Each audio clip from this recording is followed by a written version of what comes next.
Been a minute. Got a lot to talk about, fella.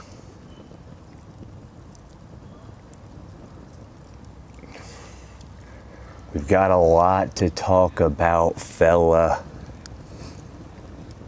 All right. You hear this? I feel like you can't, but it's the ice melting. There's a lot of ice melting. It's dripping everywhere, and it hasn't rained for like a few days. We had a crazy ice storm. The Nashville ice storm of 26, they're gonna call it. And I was here in this chair. And I had this fire burning, the eternal flame of life. Everyone was freaking out. They're like, oh no, we're gonna lose power. We lost power for 4 days. Everyone was freaking out. Not me, I was living my best life right here. You should have seen this thing. I tried to get the camera going, but something, it just wasn't working. It was weird. But I was like, doesn't matter, this is survival. I was out here, dude, 15-degree weather, cooking my chicken over this thing, dude. Bro, someone commented on my last video about fire making, and if you like building fires, which as a man you should, it's just in the Y chromosome.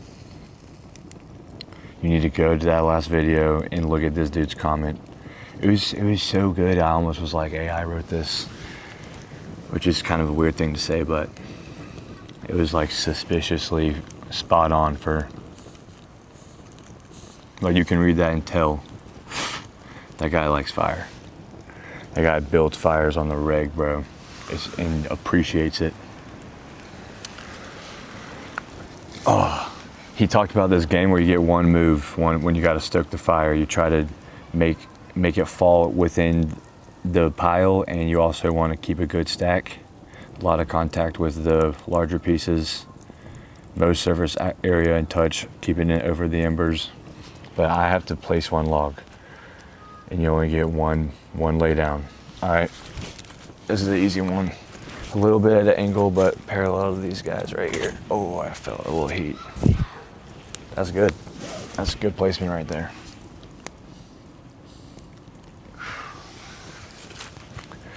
We're smoking a My Father Blue today.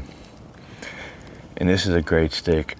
Like, I freaking butchered the cut, dude, so I'm kind of ruining it. I was like, I want to do a V-cut, because last time I had one of these was my first time. This dude at the cigar shop chopped me up before I rolled out. I don't have a V-cut. I've like bought a hell of people with V-cuts, but not myself.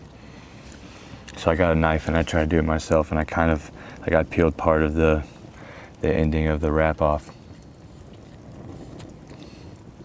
I was cigar shopping, and I told the dude I was new and what I liked. I wanted something medium, like Robusto, maybe a little Robusto Grand was for the occasion. He got me this guy, and well, I was just looking at this one because it's got a very pretty label. My Father, that's the company, but Blue it's like an award winner or something. But I'm just looking at this cigar, and the guy in the shop goes, that's a great stick. And I was like, I like the way you said that. I'll take it. It is a great stick. And I love to say that now, because you sound sick.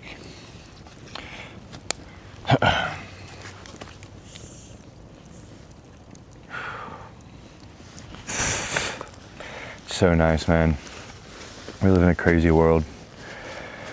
Everyone's freaking out about the Epstein files and the end of the world. It's like, they're acting like this is something that's unimaginable. Like, did you read Revelations? Did you think it was just a fairy tale? Like, look at the context, look at what it says. What can you do about it? Not much, just speak the truth always and figure out what your specific purpose and mission is that God has chosen for you, and do the best you can. Love others as He loved you. End times are coming. the righteous and the one that proclaims Jesus will prevail, and then you'll be judged on how you lived.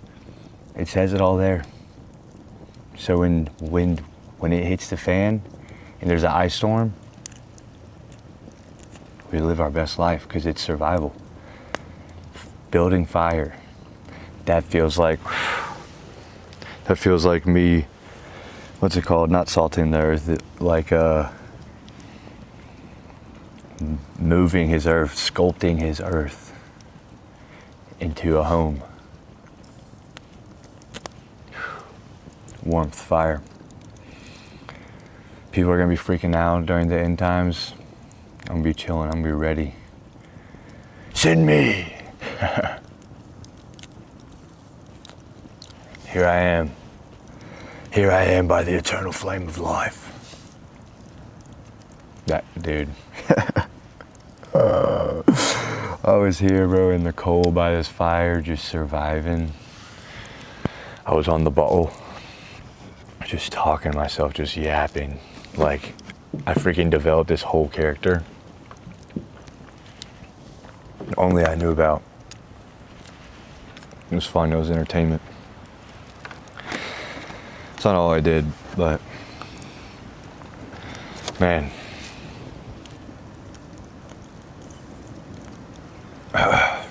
Since I've been putting these videos out, you know, my friends will comment on them. Some of them like poke fun. Some of them will respect it. A real, recognized, real kind of deal. Bang, bang, bang.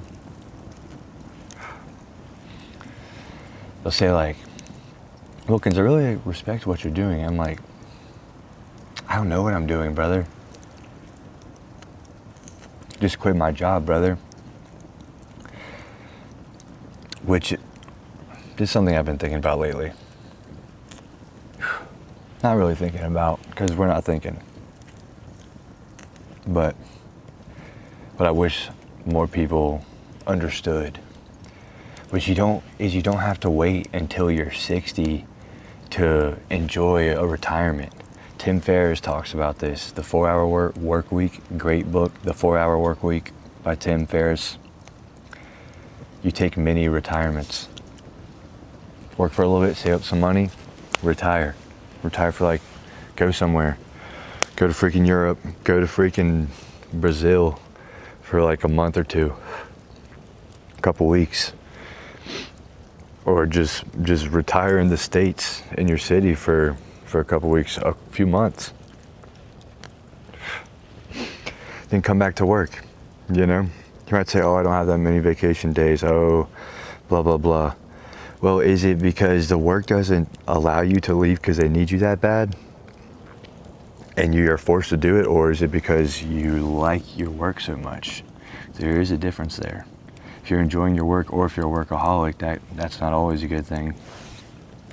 If you're enjoying your work, maybe it's holding you back from enjoying life with other people. Another great quote, happiness is only real when shared. So you can be happy like on your own grind, but if you don't spend time with other people, it doesn't feel as real. You can't cherish the memories with someone. Like,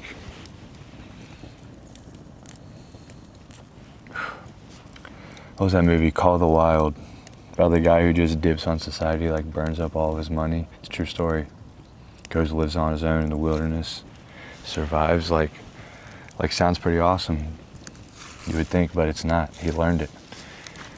He kept a diary, and it was found after he died in his freaking bus he was living in the middle of the wild. That he just found a magic bus there, is what he called it, the magic bus. And he freaking died, and they found his diary, and then his main thing that he learned was happiness is only real when shared. The last piece. Gosh, I miss being able to just chop all my wood. I'm buying this bullshit, dude. It's only temporary, though. Sometimes you gotta make sacrifices and you gotta pay for firewood. But you gotta have it.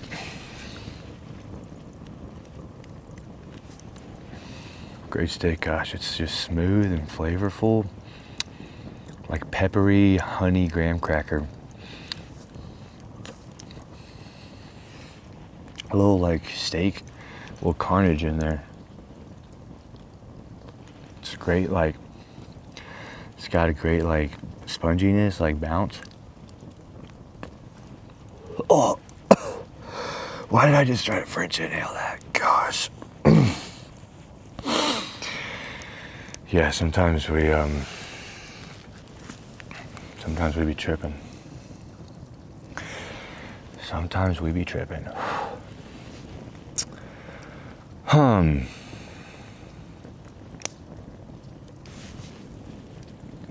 But yeah, you gotta take mini retirements, dude. You can pick up your job back up. If you're an owner, like, take some time off. You don't think Elon was known for grinding and sleeping at the office and all that.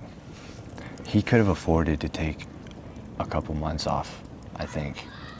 But during the months when you're working, you gotta freaking work. You gotta save. You gotta be smart. You also gotta be smart when you're not working. You know, because you're not working. You have to have your budget straight. It helps you get organized.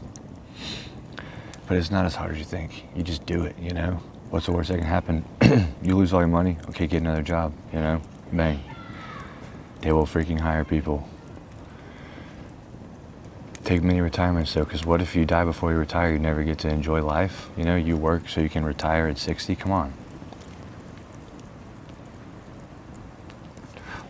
That way you never retire. If you take many retirements, then you're forcing yourself to do the things that bring you fulfillment. Then you'll eventually find work that does that for you. And you can work for 9 months, chill for 3, work 9, chill 3, work 9, chill 3. Switch up the season every 4. You do the same season, you know. I'm just riffing here, but gosh.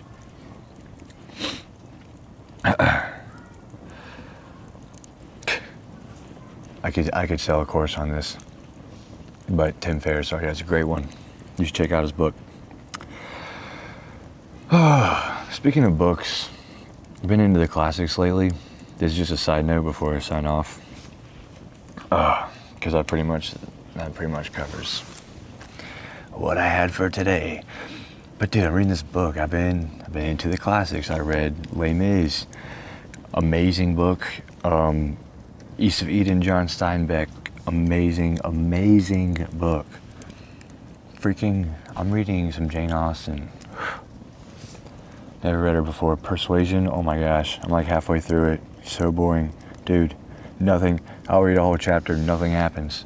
They go on a walk, that's the only thing that happened in the chapter. Oh my gosh, the cousins come over to their house for one day. They have dinner. That's the only thing that happens in that chapter. The climax of that chapter is, oh, he pulled a baby off my knee. This girl's obsessed with this dude. And that is like, oh, the captain pulled a baby off my knee. And she just like can't stop thinking about him. And now their paths have crossed again. And she wants to know what he's thinking. I was told that this book helps you figure out how women think. And not that I need a whole lot of education on there, because I think we can only get to a certain level of what we understand, and the rest is just we'll never understand. But I'm reading it because that's a very interesting statement, because it's a mystery, you know? A lot of it. Some of it's very simple. They just want to be taken care of. Cover that for them, prove you can take care of them, then you got it. Like, it's very simple, but the minutia, it's like, what even am I talking to a human? Like, okay, that was a little tangent, but Jane Austen, you know, I'm not on the wave yet, but I'll finish the book. You know, I'm halfway through, and it's not a very long book. I bought another one of her books, and now I'm feeling like I wasted my money, but we'll see. Have a good one. Have a blessed one.